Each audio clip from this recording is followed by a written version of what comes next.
How you doing? Today is the last of the Resident Evil game rankings, and I know these rankings have not been that interesting, and it's alright, I understand why, but this is just my opinion after all, and sometimes I don't really have a lot to say. Now, something I should have noted back in the first Resident Evil game ranking is that I actually did rank the Resident Evil games from worst to best back last year, but I used memes to do it. I used Michael Rosen memes to rank the games. This year, however, I'm going to be talking about the Resident Evil games, especially given the fact that we have a new Resident Evil game in the form of Resident Evil 4 Remake. So, without further ado, let's just get straight to it. The worst Resident Evil game, in my opinion, is actually going to be Resident Evil 6. For me, this Resident Evil game offers absolutely nothing in terms of story, in terms of gameplay, and in terms of horror. I don't get any of it in this Resident Evil game, and this Resident Evil game is so long, so overstuffed with absolutely nothing interesting that there's really no point for me to play it again. Is it the absolute shittiest Resident Evil game? Hell no. There's probably so many shitty spin-off Resident Evil games that I can name right now, but for me, in terms of the mainline Resident Evil games, this is easily the worst for me. Coming in at 13th place is going to be the original Resident Evil. There's really no point in playing this game, especially with how outdated it is, how cheesy it is, as compared to its remake counterpart. So overall, I just don't see a purpose. Why I enjoy it more than Resident Evil 6 is because it's the original Resident Evil. Coming in at 12th place is going to be Resident Evil 0. This game offers 0 amounts of fun, 0 amounts of storytelling, and 0 amounts of intrigue. This Resident Evil game is also just another forgettable Resident Evil that just came alongside Resident Evil 1 Remake as a prequel story that you could play this game, then you can play that game. It doesn't offer shit. It's the same thing as Resident Evil 1 Remake, except less interesting in terms of story, less interesting in terms of gameplay. There's just no reason for me to play this game. I could just play the Resident Evil 1 Remake if I wanted to. Coming in at 11th place is going to be Resident Evil 3 Nemesis. The remake, I should have clarified that. The remake, Resident Evil 3 Nemesis. To me, out of all the remakes, this is easily the weakest of the remakes. By a landslide. This remake offers absolutely no intrigue in terms of gameplay, no intrigue in terms of horror, no intrigue in terms of what it should have been as a remake. You could have made a full-length Resident Evil 3 game, but instead you went for the short and simple. And for me, this game needed a full length and not the short and simple. There were so many parts that were cut out from the original Resident Evil 3 that could have made for a very interesting playthrough in this remake game. Fortunately, we're never going to have that. We're never going to have the clock tower, the cemetery, the grave diggers, any of that, because it was all rushed. It was all rushed. As soon as we got Nemesis, we got the fucking dog Nemesis. And we didn't even get to enjoy it. There was a whole section of this game that goes from one day to the complete next day without us getting to play as Carlos or anything, from going from the police station all the way to Jill. All that, you could have put some gameplay in there, but no, you decided to just time jump for no reason, just because we have to get to the point in time where the nuke is gonna hit. Terrible, terrible. I wish there was so much more for this Resident Evil 3. I wish they added more upon it upon release, like DLC. They didn't do shit. No director's cut, nothing. Fuck you, 11th place. Coming in at 10th place is going to be Resident Evil Village. Now, I touched upon this in the previous ranking, but Resident Evil Village feels like there was so much more that could have been told. There was so much more potential to it, but at the same time, all that potential went into a villain that did absolutely jack shit the whole game. Mother Miranda was probably one of the weakest villains in the franchise, in the mainline, let me make that clear, mainline franchise, because you have so much potential with a shapeshifter being your main antagonist, and the amount of things you could have did throughout the game with her, and how many times she could have played Ethan, other than just being the typical, Snow White and the Dwarves, old lady, the old hag, I gotta be old hag, walking around. There's so much more you could have did with that character to make it more interesting. She could have appeared here and there and here and there all the time to make her threat be known, and she could have used all that shape-shifting shit in the final boss battle.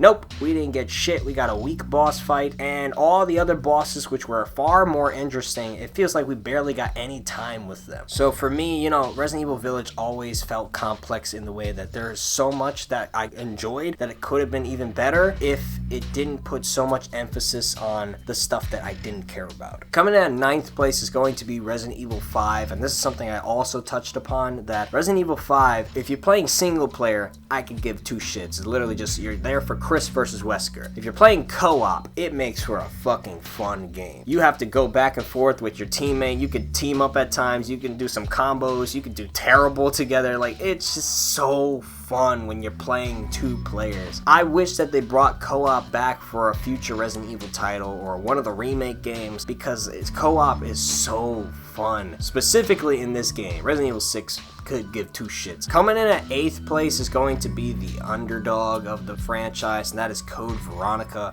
Code Veronica had a lot of intrigue for me in terms of this being like the final chapter of the original Resident Evil saga, with Chris and Claire, and ending that story with the Ashford family being one of the 3 families. Could have made for a great conclusion. Didn't get that mainline prestige to it, but it still is mainline, which I do still enjoy that fact. But overall, you know, there's a lot that could have been with Code Veronica, but it didn't feel like it was given that prestige that it deserved, and it fits middle of the road for me, so I'm going to put it at 8th place. Coming in 7th place is Resident Evil 3 Nemesis, and even though I praised Code Veronica more than I did Nemesis, the reason why I have Nemesis over Code Veronica is because Nemesis is literally Resident Evil 2, except shortened and with a fucking big motherfucker that chases you around all the time, and for me that's very fun and very enjoyable to play. Even with the fucking shitty tank controls, I really do enjoy having Nemesis be this threat that always comes back to get your ass. Coming in at 6th place is going to be Resident Evil 7 Biohazard. Now, Resident Evil 7 is a very interesting case because it takes Resident Evil in another new direction, being this confined story within this house, and with the mold being this new monstrosity by Umbrella. And I really like what they do with the mold and how it fucks with you psychologically, being like a disease that mold actually really is. And I really enjoyed how they utilized the Bakers and how they gave them more character and more shine and used them throughout the story here. It made for a very interesting playthrough, and I really enjoyed the horror aesthetics that they implemented in this game. However, I was never a big fan of the no-face protagonist, but luckily Resident Evil Biohazard is still enjoyable, and the DLC also offers a lot in terms of adding upon that story and finishing it. Coming in at 5th place is going to be the Resident Evil Remake. Now,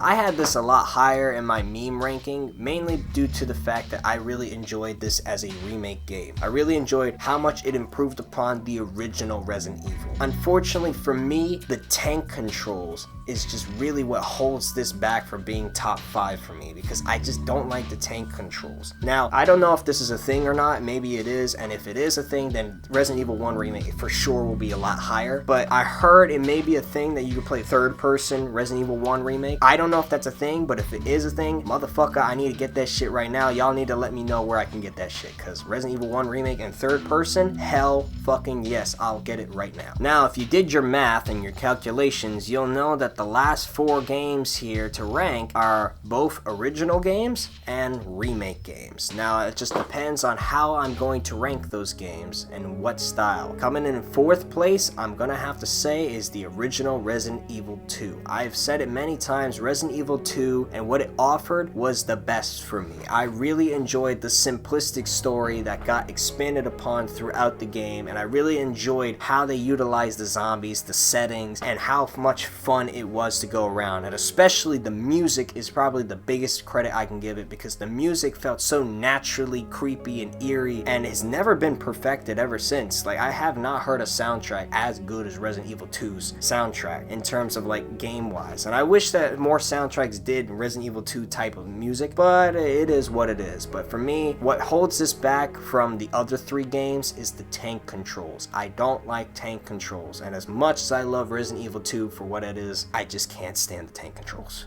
at all. Coming in at 3rd place is going to be the original Resident Evil 4. Now, the original Resident Evil 4 for a lot of people was like the peak of Resident Evil. For me, I've always been more Resident Evil 2 than 4, but because I prefer not having tank controls, I'm gonna say the original Resident Evil 4 for this one. I really enjoy the Los Plagos and the cult-like aesthetics that you have here that has that gothic theme to it that was further explored upon in Village, but not perfected. I really enjoyed how they did this game and how it brought some new life to the franchise after it already had concluded. However, coming in at second place, I'm gonna have to put the remake for Resident Evil 4. I enjoy playing the remake a lot more because it adds more of that gothic elements that I like and more of that dark theme that I enjoy. And the new things that they do add in terms of gameplay is a lot more fun in this game, especially with the third person camera and being able to move around while you shoot, which is the best part about it, which of course that's why I'm gonna give it the leverage. But for me, easily first place, the best Resident Evil game, and still currently to this day my favorite game of all time, Resident Evil 2 Remake. Is the story as good as the originals? No. Is the music as good as the originals?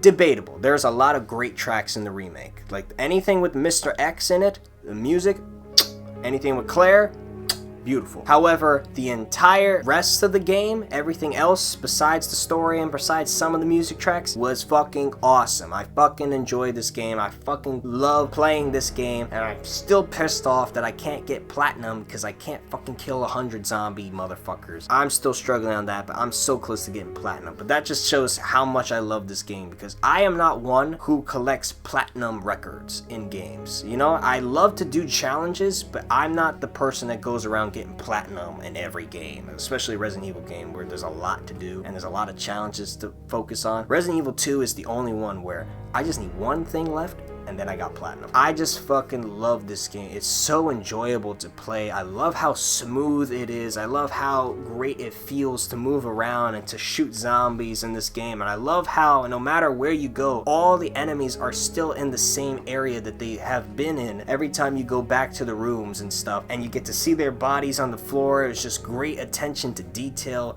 that I really enjoy about it. And if the story had been a lot more continuity wise, make more sense timeline wise, and had more stuff from the original story that made this even better, I would say that this is just a flawless, perfect game. But it is what it is. It still is my favorite game of all time because I've never had so much fun playing a single player game at that than Resident Evil. Like, I can name to you a ton of co-op multiplayer games that I love to play, but in terms of single player, this is easily the greatest single player game I've ever played, my favorite horror game I've ever played, and to this day, my favorite video game I've ever played. So Resident Evil 2 for number one, the remake. But what about y'all? How would y'all rank the Resident Evil games overall? I know we're gonna have different lists here, and I love that fact because it makes it very interesting to see what style of Resident Evil fans we got going on here. Arrivederci.